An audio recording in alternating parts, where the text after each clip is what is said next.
Welcome to all. Today we are going to discussing about a new concept in the DBMS subject, so which is a functional dependency concept. So to discuss about the normalization concept, so we need the functional dependency functional dependency concept. So the functional dependency is very important question in view of the examination and the placement point of view also. The functional dependency ante it is a relation between two attributes in the table, right? So relation among the attributes is nothing but a functional dependency. So you all are familiar with how the table looks. So this is a table. So in this table we may have the number of attributes.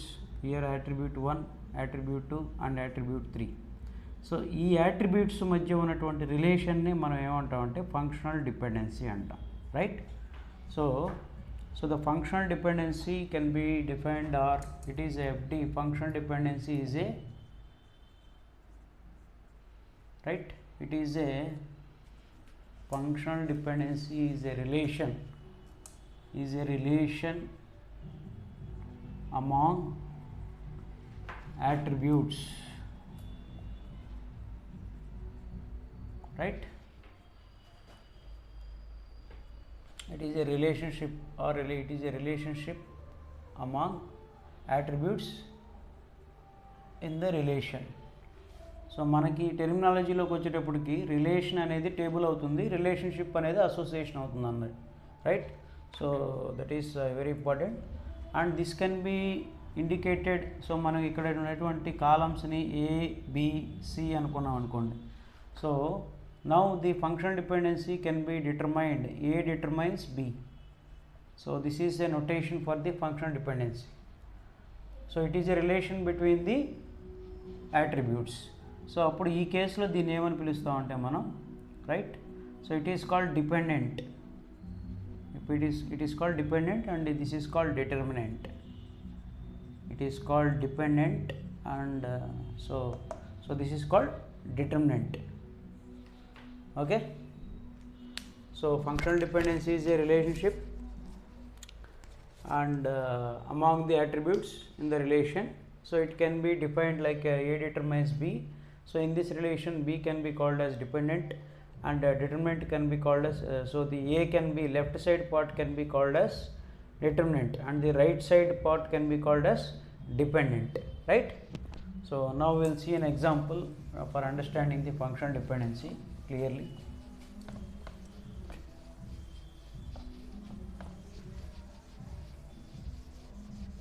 So for example, this is a table.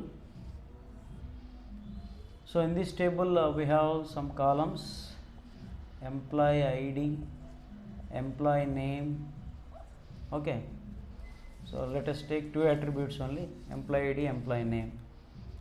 So for easy understanding, so now employee ID is 1, 2, 3 and 2, 4, and name is A, B, C, D, E.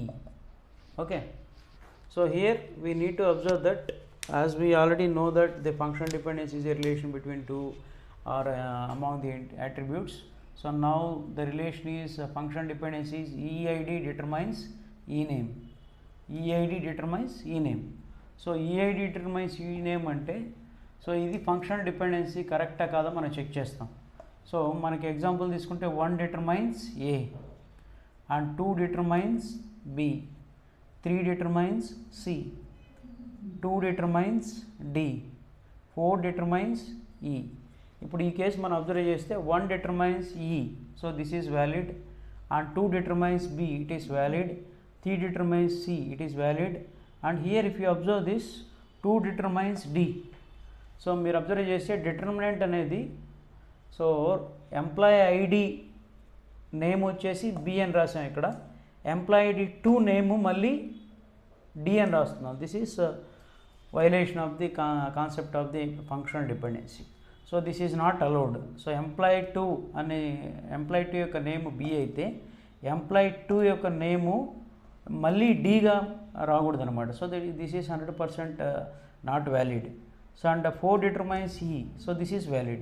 So in this case, if you observe, so which of the following is not a functional dependency అని అడిగితే, so మనకి gate ఎగ్జామినేషన్లో కానీ లేదంటే ఎంసీక్యూస్లో కానీ అడుగుతారు, which of the following is not a functional dependency అని అడిగితే, so option A, option B, option C, option D, option E.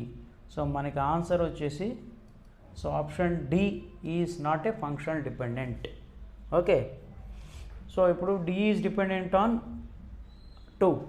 So again B is dependent on 2. So I hope you understand ఏది మనకి reject చేయాలన్నది. Employee ID determines employee name determine చేస్తే ఈ కేసులో మనకి same roll number or same employee ID ఉన్నటువంటి స్టూడెంట్కి different names ఉండవు, right? I hope you understand. So now we will take one more example for better clarity, then you will get a. So now which of the following is not a functional dependency? So మనం ఇక్కడ వచ్చేసి options ఇద్దాం, A, B, C, D. Okay, so now 1 determines A, 2 determines B, and 3 determines C, 4 determines D. E is none of the above. So మనం already table మన దగ్గర ఉంది, ఇందాక తీసుకున్న టేబుల్, ఆ టేబుల్ బేస్ చేసుకొని we have to verify. So 1 అనేది ఈ డిటర్మైన్ చేస్తుంది, no objection. And 2 is determining B, no objection, and 3 is determining C, no objection, 4 is determining D, no objection. So మనకి మనం డిస్కస్ చేసినట్టుగా డిటర్మినెంట్ డిపెండెంట్. సో డిటర్మినెంట్ డిపెండెంట్లో, so ఈ employee ఐడికి name వేరే ఉంది, ఎంప్లాయ్ ఐడి వేరే ఉంది, ఎంప్లాయ్ ఐడి వేరే ఉంది, ఎంప్లాయ్ ఐడి వేరే ఉంది. So this is acceptable, no problem.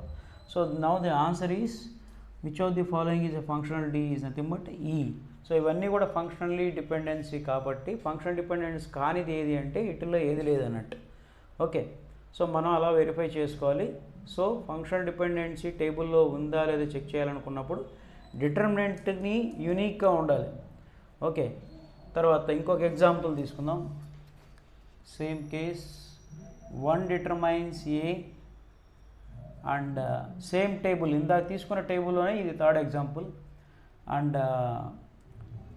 1 determines B, okay, and C, 2 determines C, and D, 1 determines D. Okay, so ఇప్పుడు ఈ 4 ఫంక్షనల్ డిపెండెన్సీస్ చెక్ చేయాలి. సో 1 ఎంప్లాయ్ ఐడి నేమ్ వచ్చేసి A, no issue. 1 employee ID name again, so B. So ఇక్కడ A అని చెప్పాం, ఇక్కడ B అని చెప్పాం, this is not a functional dependent. And 2 employee ID యొక్క నేమ్ వచ్చేసి C, no issue. Okay, and 1 employee ID name already A అని చెప్పాం, అక్కడ again it is changing, this is not correct, right? So I hope you understand the functional dependence. So answer is, so B comma D are not functional dependency. Okay, ఇంకొక example తీసుకొని will finish it. So one more example, 1 determines A and 2 determines B. Okay, 1 determines 3 determines C, and 4 determines A, and 5 determines D. So ఇప్పుడు వీటిల్లో which of the following is not a functional dependency అనేది check చేయాలి. 5 options ఉన్నాయి. So 1 determines A, first employee ID యొక్క name A, no problem. So employee ID 2 యొక్క name B, no problem. Employee ID 3 name C, no problem. Employee ID 4 name A again. So employee ID అంటే ఒకే సెక్షన్లో లేదంటే ఒకే డిపార్ట్మెంట్లో ఇద్దరు name ఉండేవాళ్ళు ఉండొచ్చు కదా. So employee ID 4 A is also accepted, no issue, right. And employee ID 5 name అనేది D. So మనకి ఇచ్చిన వీటన్నిటిలో కూడా ఏది ఫంక్షనల్ డిపెండెంట్ అంటే, సో మనకి this all are functional dependent కానిది ఇక్కడ ఏం లేదు. So I hope you understand. ఈ 4 ఎగ్జాంపుల్స్లో మీకు అర్థం ఏంటుంది. Functional dependency is nothing but it is a relation among the attributes are a columns. అక్కడ ఫంక్షనల్ డిపెండెన్సీలో మనకి ఏంటి అంటే left side right side. So left side వచ్చేసి డిటర్మినెంట్ అంటాం, రైట్ సైడ్ వచ్చేసి డిపెండెంట్ అంటాం. సో డిపెండెంట్ అనేది డిపెండెంట్ రైట్ సైడ్ డిపెండెంట్ అన్నది కానీ సేమ్ ఉండొచ్చు, కానీ లెఫ్ట్ సైడ్ వచ్చేసి సేమ్ ఉండకూడదు. Okay, so it should be unique అన్నట్టు. సో మనం ఈ కేసులో చూసినట్టుగా this should be unique and this can be repeated. ఇది డిటర్మినెంట్, ఇది డిపెండెంట్, ఇది డిటర్మినెంట్. మీరు బ్లైండ్గా గుర్తుపెట్టుకోవాలనుకుంటే this is a short cut. లేదు అంటే కాన్సెప్ట్ వైజ్ గుర్తుపెట్టుకోవాలనుకున్నప్పుడు we have to verify, right. So 1 determines A, no issue. So it is dependent on 1, no problem. And B is dependent on 2, no problem. C is dependent on 3, no problem. A is dependent on 4. So మరి ఈ కేసులో మీకు doubt రావచ్చు, కానీ ఈ కేసులో ఏంటంటే employee 1 name ఏ ఉండొచ్చు, ఎంప్లాయీ 4 నేమ్ ఏ ఉండొచ్చు, నో అబ్జెక్షన్ అన్నట్టు, రైట్.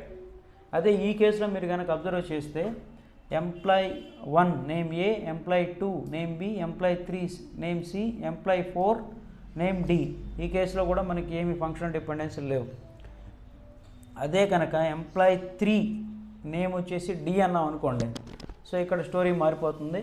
ఆ స్టోరీ ఏంటి అంటే, so here which of the following is not a functional dependency అంటే, సో 3కి ఆల్రెడీ నేమ్ అనేది సి ఉంది, 3కి మళ్ళీ డి అనే నేమ్ రాదు. So answer is C. Okay, so మీకు అర్థమైంది అనుకుంటాను functional dependency, what is called functional dependency అన్నది.